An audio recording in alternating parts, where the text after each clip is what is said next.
Stinger. Read these lines aloud in front of camera. Look at camera. Wonder what to do next.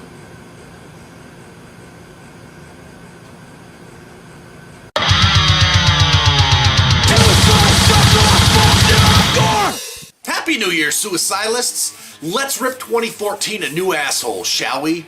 I have a couple of retrospectives up over on Tumblr of some of my favorite stuff from 2013, taking a look at comics, movies, TV, even music, because music tends to play a larger role on this show than you might be aware of. So I will link to those down in the description if that's something you feel like checking out. However, let's do the review, shall we?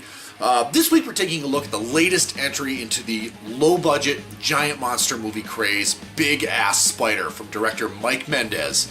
But first, fuck it, let's just do the review.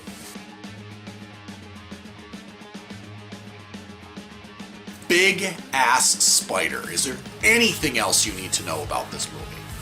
Alright, so when a particularly nasty spider hidden inside a dead body gets loose inside a Los Angeles hospital, Alex Mathis, an exterminator, and his new friend slash sidekick slash hospital security guard, Jose, must track it through the ventilation ducts before it escapes. But this is no ordinary spider.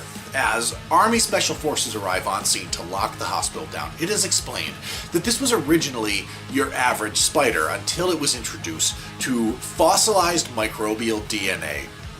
And now, this spider is quadrupling in size by the hour. So what is our hapless exterminator and his Spanglish-slinging buddy to do when this spider inevitably escapes into the streets of Los Angeles, where it eventually becomes a big-ass spider? The Asylum / Roger Corman Giant X vs. Mega Y phenomenon finally achieved critical mass last year with the release of Sharknado. That whole scene jumped the shark. I'm sorry, that's a terrible pun.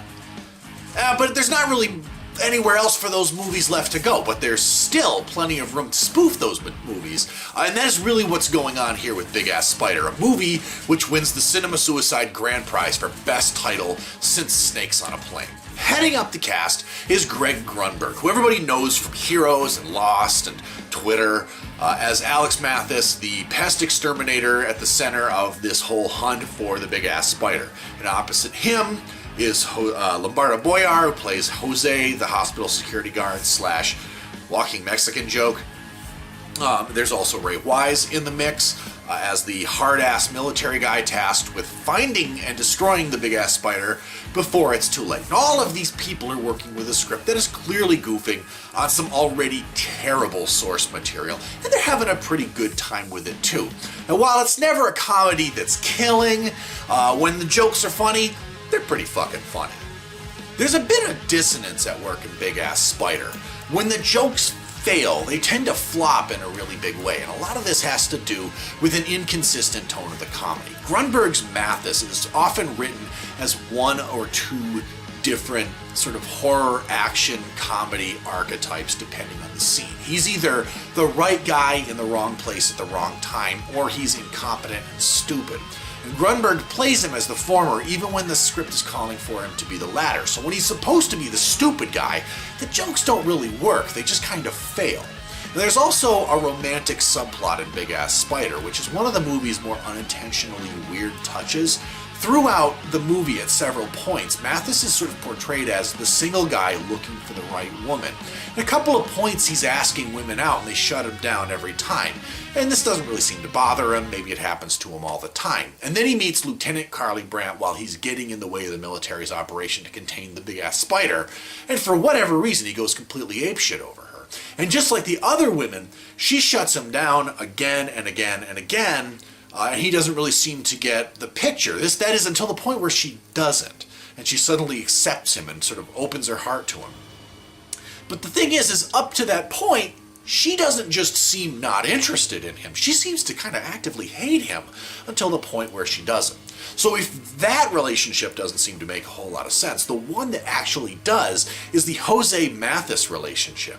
See, Big Ass Spider is primarily a giant monster movie of the current ridiculous variety, but it's also a buddy movie. And if Mathis's chasing of Lieutenant Brandt never really seems like it's going anywhere, the Jose Mathis relationship actually has some screen chemistry. If those two guys started just making out at some point in the movie, it would have made a whole hell of a lot more sense than Mathis's obsession with Lieutenant Brandt. The scenes with Brandt, the scenes with Jose and Mathis, and there are many of them, are easily the best. Their repartee, the conversations between these two guys are really, really funny.